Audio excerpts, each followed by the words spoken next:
Hello there, welcome and back. Welcome back. Man, I got to learn how to speak English. Welcome and back. I think that was half German. Welcome back. We are here live, coming to you from San Francisco, California. This is the Build 2016 edition, and I have some fantastic guests for you. Incidentally, remember to ask questions, because we're going to be learning about some really interesting things. Right now, I have Gurdeep Pal, Corporate Vice President of Skype. Thanks so much for coming. And Lilian Rincon, who you saw during the actual keynote. I'm excited to have you. Skype has been literally connecting humans for many years, but it seems like we're on the eve or on the cusp of something a little bit different. Why don't we get into that a little bit? It's huge. I mean, conversation as a platform is the big news of today. I feel, for the last 25 years, we've been in the GUI era, and Right. now I think we are moving to this whole humans finally Yeah. into this. The way I think about it is, so far, we've had humans having to learn what computers understand. We're flipping the model. Now computers have to understand how humans communicate and really fall in line here finally. Right. So I'm very excited about it. And of course, the place where conversations happen is really Skype. Right. So we're super excited to show you conversation as a platform inside of Skype. So let's talk about conversation as a platform as manifested in Skype. They talked a lot about bots. Is that translate over to Skype? Can you tell us a little bit about that? Yeah, totally. Agents and bots in Skype. That's the shortest way to think of it. Okay. But you know what? This is one of those things where it's easier to show than talk about. Absolutely. So now, Skype is everywhere, iOS, Android, Mac. In fact, I've got it here running on my iPhone, so you can look at it. But I'm going to show you today in this next generation Skype client where we've integrated agents and bots. Okay. So let me take you through a scenario here. Let's do it. And I love this because we had someone to talk about bots earlier today, but it felt very ethereal. Like I'm still trying to wrap my head around it. But the cool thing is that you're going to show us an actual, real implementation. Absolutely. Okay, this is all running code. So it's early and it's running. Okay. So you'll forgive me, right? Okay, so what you see here is the next generation Skype client, and you can see that Cortana is right here. Okay. It appears just like an contact, and it's right here. So I can say, hey, hi, and I'm always polite to my bots and agents. That's what I've learned. So let's say, show me. So I'm new in San Francisco. Show me some great vegetarian restaurants. So let's see. So Cortana should come back, hopefully. Oh, No. great. Oh. So we could say, which one is the closest? Oh, there's one. Okay. So now, really, I found one, and I found, hey, something which is nearby. I'm speaking human language, right? Which one is closest? And now I can say, show me a fast walking route, or show me the quickest. I'm just writing in my language. Sure. And it says can't answer that. So I can say, well, show me the closest walking. Sometimes Cortana's English is better than mine. Nice. Okay, so now I've basically found a path to it. It showed me how long it's going to take. Now, this is San Francisco. I've heard that expression that weather in San Francisco is fickle. So Yeah. so what's the weather? So I asked the weather. Oh, sorry, it says show me the weather.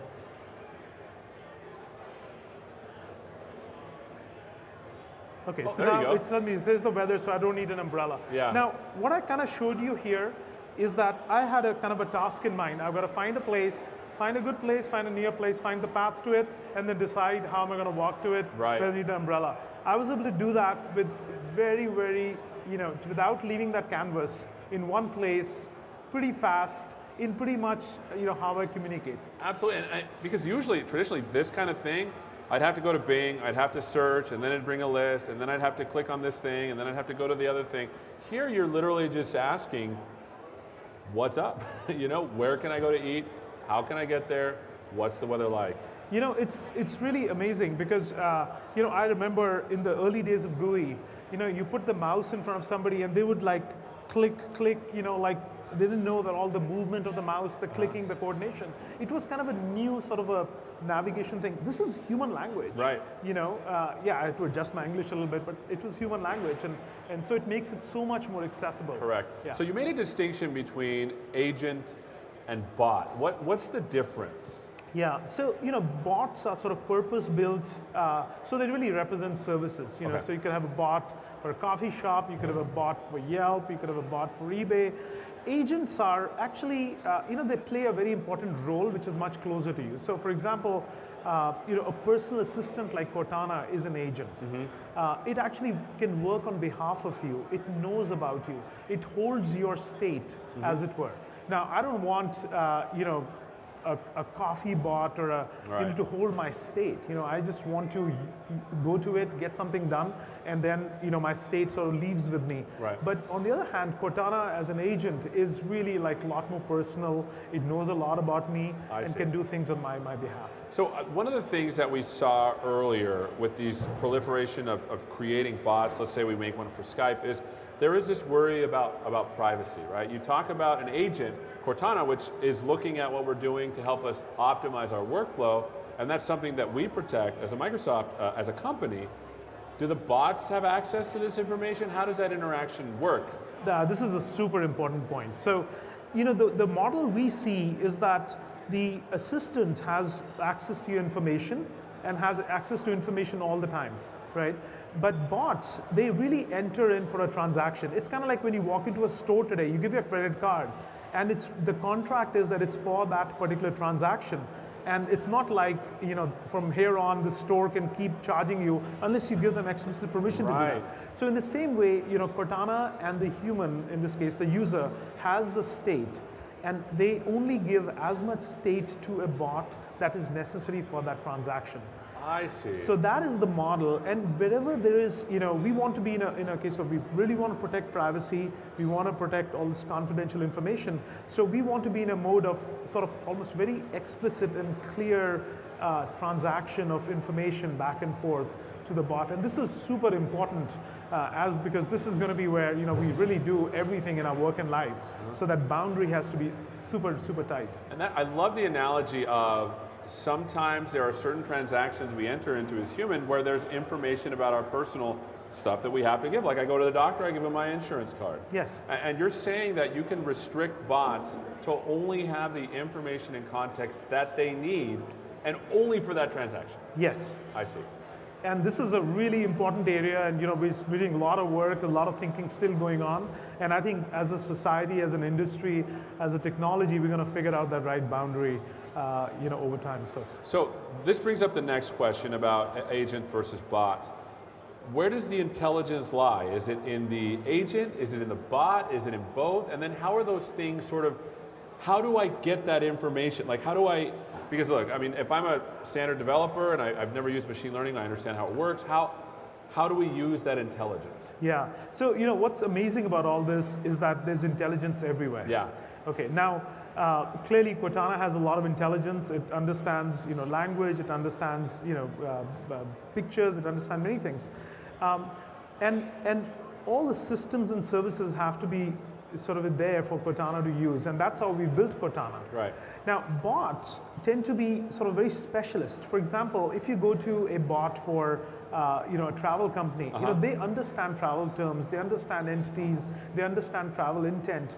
So there's a different kind of intelligence, a much deeper intelligence, and much deeper data. Like if you're an airline which flies to Ethiopia, you will have names there which you will understand better than a generic Cortana agent might. I see. So it's really about how do you build these bots and agents, leveraging a lot of the intelligence services. And that's why I'm really excited about the Microsoft Cognitive Services that were announced today. Because Microsoft has been investing in this area for many, many years. Right. As part of Bing, as part of Microsoft Research. Now we're really bringing a lot of these services available to developers. So as they're building bots, they can actually tap into these to figure out intent and insights and actions and entities and really enable their bots in the most natural manner. So I love the distinction that we make. There's generalized intelligence like speech and people saying stuff or people writing stuff or recognizing pictures. Is that the same thing as and I don't know if this is what it's called now, but the Project Oxford stuff from before? Yeah, that stuff has all been rolled into Microsoft Cognitive Services. I see. And so they're all available to developers to go in and use as they're building these bots. And I mean, it's super important, right? Like there's of course the general models that are there for understanding speech. But if you're, let's say, a doctor and you're working a particular field of medicine, you're going to have lots of terms and procedures and stuff. So, you can come in and train some of the models so you can have much better accuracy. I want to train a model to understand my teenage son, actually. Right, yeah. So Good understand luck. the language. Yeah, thank you very much. I love the way that we have this sort of generalized human understanding with pictures and text and speech, but then you can make your bot very deep knowledgeable about your specific area so that what Cortana doesn't know hands off to your bot. Exactly right. Okay. Exactly right. So that's really interesting. So we saw a demo of you just interacting by yourself with Skype. How do these things sort of interact with groups of humans? Because I feel like that would be actually more important than just you with the computer. Yeah, it is actually pretty cool. And because a lot of stuff gets done, you're talking to friends or you're talking to colleagues, you need sort of, augmented intelligence or somebody sort of helping you out. So what we've done is we've made Cortana to be sort of pervasive in Skype. So you're having a conversation, Cortana kicks in, or you can ask Cortana explicitly, and you can then, continue that. So I could, show you something. Yeah, there. let's do it. So, so I've got this group here, and okay. So my friend Yasmin, wrote to me in that group and said, "Are you ready to meet?" He says, "Yes, of course, but let's have coffee first." So I go, Cortana, and I could say, so notice Cortana was not part of this group. All I did is I just invoked Cortana, and Cortana steps in and says, yeah, hey, here's some coffee shops. Now what Cortana is doing, now Cortana doesn't know how to make coffee, much about coffees, but Cortana knows that there are bots who can help me complete the sort of the intent of coffee drinking. Which is the generalized versus deep. Exactly, sort of and Cortana knows where I'm sitting right now, locations. It's not recommending me coffee shops in Paris. Yeah. It's recommending coffee shops here. So I've got one here, so let me pick one. So now, after I picked it, Silvercup bot was introduced into this group conversation that I'm having. That's pretty amazing. Okay, so I'm the Silvercup agent, what would you like today? So I can say, something like, what's good? So I get a bit of a menu back, hopefully, yeah. So now, I've got this. Now, by the way, this is happening inside the group conversation. So if Yasmin picks a coffee, okay, hey, look, Yasmin picked iced coffee. I can go and pick, let's say, an Americano, and great. So we're done with it. Do you want something else? It says, no, thank you. I pick that. So where should I deliver?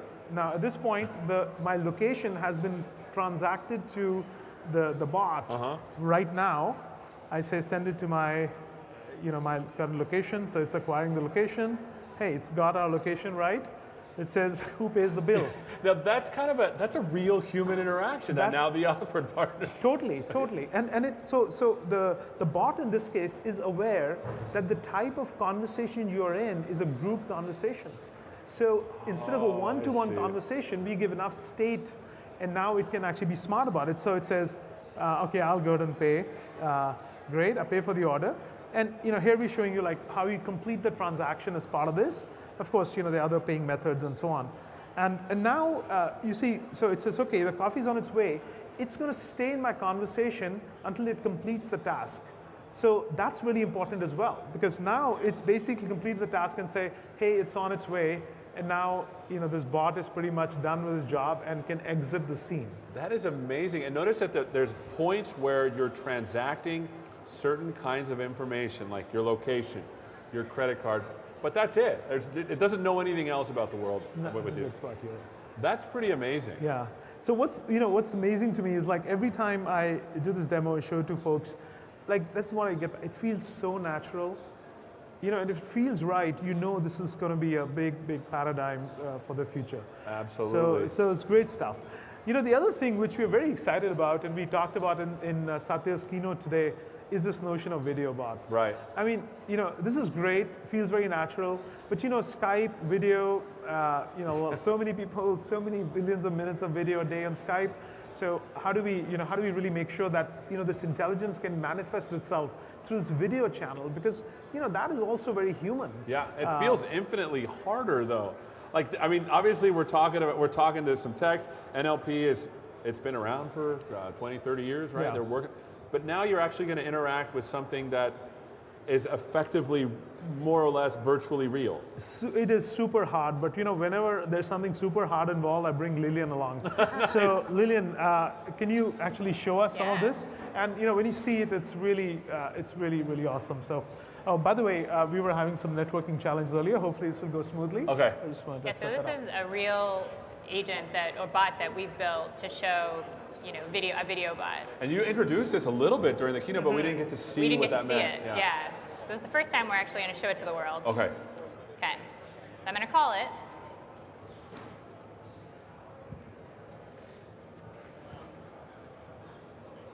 Hello, Lillian. Hi. We here at the lab have invented something that is going to change everything. I give you the wheel. Cindy, that's great, but it doesn't look very round. What? Of course it's round. It's as round as my head. Okay, to be honest, yes, there is a major design flaw. We didn't pick a color. Maybe you can help us with that. Sure. How about red? Red. Bold.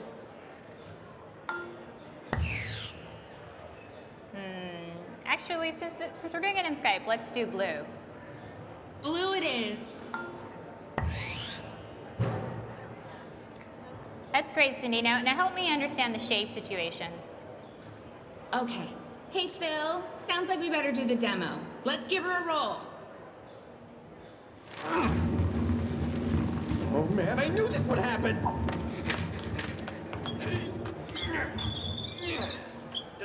No, come on. All right, thanks, Cindy. I'm convinced. Thank you. This has been a great day for science. Holy cow! So my brain is exploding now and obviously this was very cartoony, but you can imagine a situation where a child learning something could interact with a video bot. Totally. You could imagine a situation where an engineer is interacting with show me the specs to this thing and then showing him the specs and in 3D, It feels really cool. Totally, pretty cool. In fact, we are super excited about it. I think we also had a video because we wanted to capture the possibility of what does this model mean? Because a lot of times, you put this in front of people, they're like thinking about, wait, what does that mean? They really, and you can see that across work and life, across so many valuable scenarios, Right. You can see it coming to life. Do you wanna show let's that? show the video. Let's show that video. Yeah. Let's roll the videotape. Skype video bots are reinventing the way that friends, family, and businesses get together. For the first time, we're enabling a very personalized experience for you to connect face-to-face with your favorite movie, game, or book character. Let's try it in red. What about blue? Blue it is. Skype video bots extend the universe and availability of your brands. They use the power of video to immerse your customers in your products and services in a virtual manner. We are revolutionizing the way you interact with businesses and brands, from how you shop for clothes to how you buy a house. Skype is giving you the power to create your world. And with this technology, the possibilities are limitless. Wow. So, I mean, this opens the possibilities up a lot wider, but the challenge feels a little bit greater. What are some of the tools that you're providing to assist developers in making these kinds of bots? So the first thing, of course, is that our bot SDK, the Skype bot SDK, has to enable modalities beyond just text. Right. And this is something that we're really on the journey on. We're starting to open some of that. Some of the stuff you've seen is using some of those interfaces. once you've got that, this brings together, there's a whole studio side of this where you actually produce these characters. Right. And then there's the natural language understanding part of it. So, really all those have to be combined together and then, connected through the video modality back to the user. So That's amazing. Like, so we saw stuff with HoloLens superimposing sort of virtual onto the real world.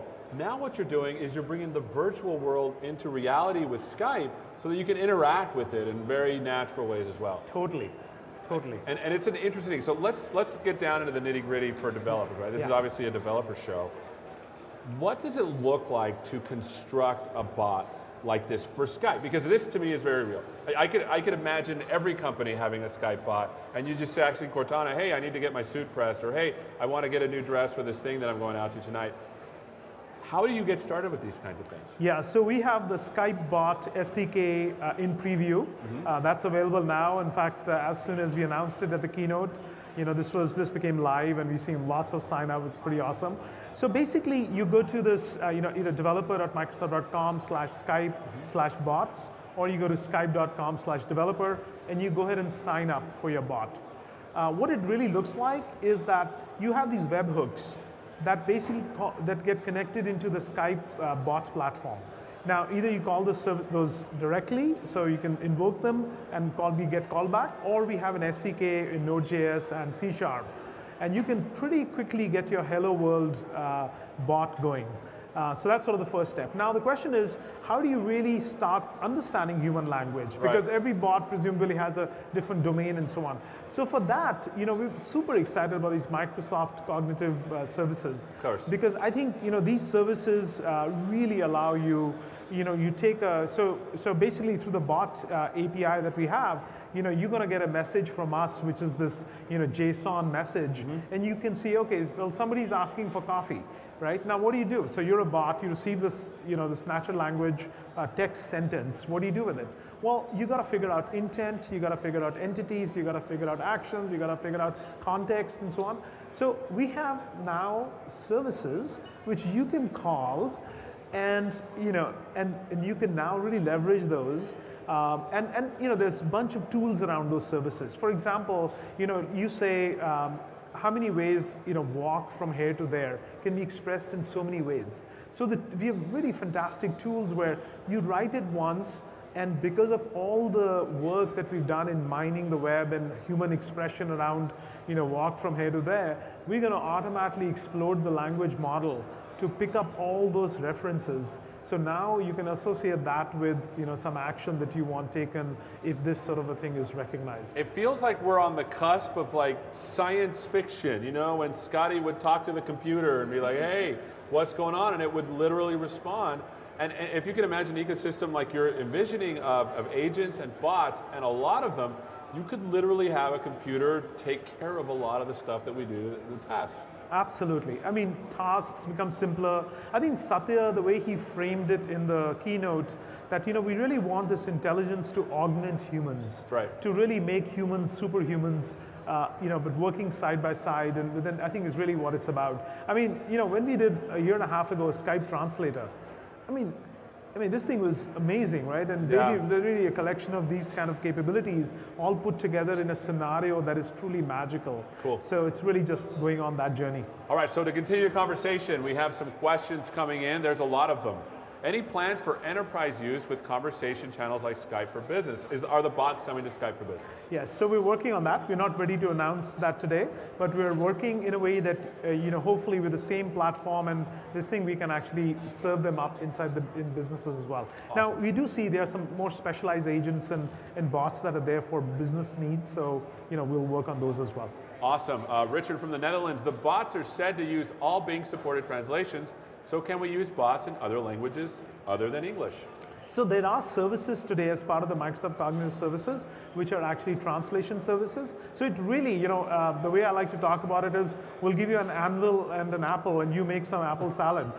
You pick your pieces and you assemble them in any unique way that you want. So yes. So as a developer, you have a set of services that you can tap into to do stuff, and we're providing all the tools, all of the sort of the learning that we've done over the years to sort of inject into your bots. Exactly, and it's not just about language. There are a bunch of these services which let you do some very interesting thing with images. Right. Like we saw one in the keynote today where it's able to tell you inside an image what all is in the image. Oh, there's a table, there's a computer. So now, I imagine a bot which takes an image and is now able to understand what is the context that you're talking about, right? And it's able to, you're able to use, That's well done. All right, so next one. Will I be able to create a bot that integrates with Skype? I think we just saw that. Yes, yes. You can go and sign up today and really go do it. And that brings up another point, because I think we were talking earlier that if you're a developer, you might feel intimidated about these things. So what are you doing to help developers sort of get started? I hear there's like some events that you're planning. Yes. So one is, I think the site is very, it's pretty easy to work through. We have a hackathon coming up in the Valley here, and it's in May. So go ahead and sign up for that, and we're going to have a pretty fun event. It sounds really fun. A lot of bots. All right, Rob says, you can interface Cortana with your own app or with a bot. How do you determine which one are you using? So I think that brings up the distinction between agents and bots. Would you say that Cortana is more of like your specialized, that's you, and bots are more specialized for a particular vertical, or how would you sort of make that differential? Yeah, so I think the best model is that you think about Cortana as being your personal assistant. Okay. Your personal assistant goes with you wherever you go. If you go to Outlook, the personal assistant goes with you. If you go to Skype, it goes with you. If you're inside the Windows shell, it's there. And it knows the context you are in as well. Right. So, and it's always able to be there. And bots are really, they come in as when you want something done, and they leave. When you want something done, they leave. Very transactional in nature, only know what they need to know. Exactly. Sounds great. Rob, let's see, Steve at BSA, when will a bot pass the Turing test? I think we're well beyond Turing tests. Here's a funny thing. We're well, in some ways beyond, I always talk about it. We may never pass the Turing test, and we have passed the Turing test. That may be the best statement. We talk about with Skype Translator. Today we have about 8 languages. So you say, well, does any human speak 8 languages? Yeah, maybe there's 1 or 2. But guess what? Can you translate from 8 to 8 languages? That's 64 minus 8. Right. Okay, that's like 56 translations. Now you say, well, we've already passed what any human could do. And every language we add 1 row and a column, and it's sort of it explodes. So I think we are in an era where the Turing test may not be the best bar to think about these things. So we have about 2 minutes left. What is your pitch to developers? To sort of expand our vision as developers, how do we get started with this? How do we even start thinking about how to do this in our business? I already have an app. I already have a particular company. What should I do now that these bots are available? Great. I would say if you have an app or if you have a website, go build a bot. That is whatever your and the best model, way I think about it is this. See, when in the era of web, when the web was great, but basically, when somebody visited your site, they came in with so many different intents. And basically, the burden was on the user to find their way through your site, and that created lots of challenges with how you present your information, the information architecture, and so on.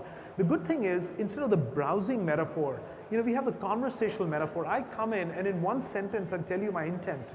So you can have a much more focused, efficient interaction with the user, which hopefully translates to better business, et cetera, et cetera. So go build bots. In the last minute, our mission statement, right, is on all our employee badges, is empowering every person and organization in the world to achieve more. How does this pay that vision off? Oh, this just lets you achieve more, faster, better.